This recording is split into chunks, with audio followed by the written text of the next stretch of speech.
हिमाचल प्रदेश के मुख्यमंत्री सुखविंदर सिंह सुक्खू ने पूर्व भाजपा सरकार पर निशाना साधा है। उन्होंने कहा कि भाजपा ने सरकार में रहते हुए आम जनता को ठगने का काम किया है। प्रदेश में राजस्व विभाग से जुड़े इंतकाल के करीब 22,000 मामले लंबित पड़े हुए हैं। ऐसे में सवाल ये उठता है कि जब जनमंच का आयोजन किया गया तो इन मामलों का निपटारा क्यों नहीं हुआ। उन्होंने कहा कि जनमंच के नाम पर भाजपा आम लोगों को ठगती रही। मुख्यमंत्री ने कहा कि राज्य सरकार ने अपने संसाधनों पर आपदा प्रभावितों के लिए राहत पैकेज जारी किया है, जिसकी शुरुआत जिला मंडी से होने जा रही है। उन्होंने कहा कि केंद्र सरकार ने अब तक हिमाचल प्रदेश को कोई सहायता नहीं दी। विशेष राहत पैकेज देना तो दूर, अब तक हिमाचल प्रदेश की ओर से क्लेम किया गया नुकसान का मुआवजा भी सरकार की ओर से नहीं दिया गया। उन्होंने कहा कि हाल ही में केंद्रीय टीम हिमाचल प्रदेश के नुकसान का जायजा लेकर गई है। ऐसे में अब भी राज्य सरकार को उम्मीद है कि केंद्र सरकार हिमाचल प्रदेश के लिए मदद के लिए हाथ आगे बढ़ाएगी। सर, जो राजस्व के पेंडिंग मामले थे उसके लिए सरकार ने एक नया कदम उठाया और एक इंतकाल अदालत के लिए भी यहाँ पे पहल की। जो पिछली सरकार थी उसने हर चीज में जनता पर बोझ ही डाला। 75,000 करोड़ रुपए का कर्ज और 10,000 करोड़ की लायबिलिटी हम पर छोड़ गई। और जब हमने राजस्व का रिकॉर्ड खंगाला, पिछले कल हमारे माननीय मंत्री जगत सिंह नेगी जी ने प्रेस कॉन्फ्रेंस की और उसमें बताया कि तकरीबन 25,000 मामले जिन व्यक्तियों की रजिस्ट्री हो चुकी है, रजिस्ट्री के बाद उनके इंतकाल नहीं हो सके। तो किस प्रकार की ये लोग कार्य करते रहे, ये सबके सामने है। 27,000 के करीब निशानदेही है और कितने पार्टीशन के ऐसे मामले हैं जो कई सालों से हो ही नहीं पा रहे।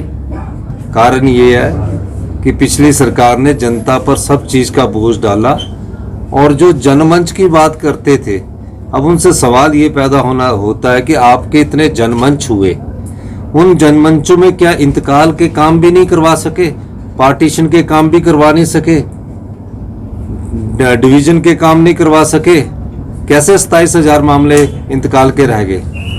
तो जनमंच किस प्रकार का जनमंच था जहाँ जनताओं को सुविधाएं नहीं उपलब्ध करवा सकी? तो पिछली सरकार ने जनता को ठगा था।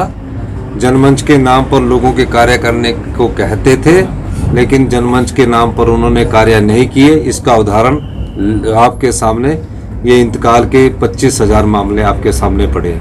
हमने राजस्व कानून में परिवर्तन किया है और सब लोगों के सहयोग से हम पार्टीशन भी जल्दी करवाएंगे और जो डिमार्केशन कई सालों से फंसी है उस बारे में भी नियमों में परिवर्तन करेंगे।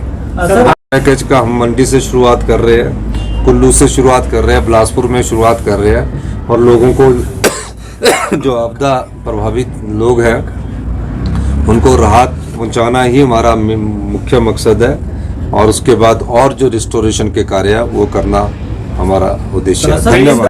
अभी तक केंद्र सरकार से कोई रिलीफ नहीं मिला है। जो हमने क्लेम किया, जो क्लेम का मिलता वो भी नहीं मिला है। हम चाहते हैं कि स्पेशल रिलीफ पैकेज तो मिला नहीं, राष्ट्रीय आपदा तो घोषित हुई नहीं और भारतीय जनता पार्टी के लोगों ने, विधानसभा में चुने हुए लोगों ने वह जो राष्ट्रीय आपदा और स्पेशल रिलीफ पैकेज की हमने बात की थी उसमें भी सरकार का साथ नहीं दिया। तो वो जनता के साथ कैसे खड़े रह सकते हैं? पर हमारी सरकार जनता के साथ खड़ी है। पर हम चाहते हैं कि जो हमारा क्लेम बनता है, जो हमने 12,000 करोड़ का क्लेम बना है, उसकी जो तीसरी केंद्रीय टीम आई है, मुझे लगता है कि उस बारे में जल्दी ही केंद्र सरकार को फैसला करना चाहिए। जिला परिषद के लोगों से हमने बात की है और जिला परिषद के लोगों को समझना चाहिए कि उनका पहला भाग जो है मर्जर का, स्टेट कैडर के मर्जर का, उसको कर दिया गया है और जब परिस्थितियां अच्छी होगी तो इस बारे में विचार विमर्श किया जाएगा। धन्यवाद।